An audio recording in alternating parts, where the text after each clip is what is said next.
我现在请想要发言的安理会成员发言。我现在请美国代表发言。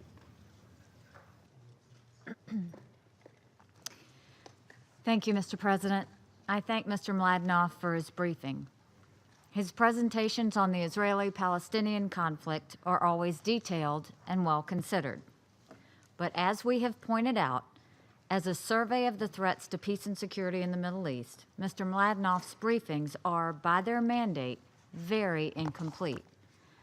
While this council remains focused on the conflict between Israel and the Palestinians, it ignores other very serious conflicts in the Middle East. One has in recent months come to the doorstep of Europe and the United States. That is the continued evidence of increased international terrorist activity by the Iranian regime. Iranian assassinations of political opponents are as old as the Islamic Republic itself. While U.S. diplomats were still being held hostage by Islamic revolutionaries in the U.S. Embassy in Tehran, Iranian agents and proxies began a campaign of political murder in Europe, North Africa, and across the Middle East. Iranian malign behavior does not just target one country, it targets us all. We have seen that no more profoundly than over the last months, where multiple European countries publicly decried Iranian attempts to murder dissidents on their own soil. Just since Mr. Mladenoff's last briefing on October 30th, Danish officials revealed a plot by Iranian intelligence agents to murder 3 exiled Iranian dissidents on Danish soil.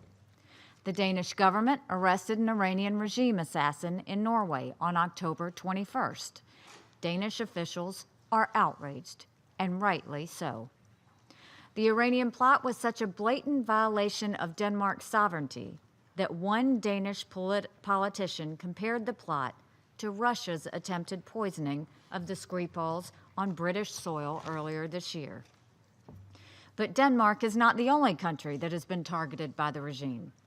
The Danish allegations came just days after the French government accused Iranian intelligence of plotting a bomb attack on an Iranian opposition rally in Paris in June. In this plot, a Belgian husband and wife of Iranian origin were arrested along with a high-ranking Iranian diplomat in Austria. The diplomat provided the directions and the explosives for the husband and wife team to bomb the Iranian resistance gathering, which included United States citizens. All 3 were arrested.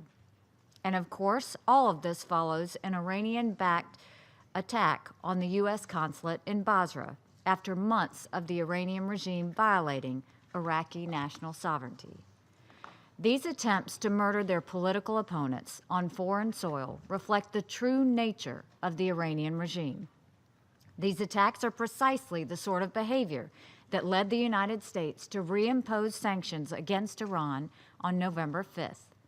This was the largest sanctions action against Iran ever undertaken by the United States. Our administration long ago came to the conclusion that much more needed to be done if there was to be any chance to prod the Iranian government into the community of peaceful, law-abiding nations. We have seen the tragic legacy of appeasement before.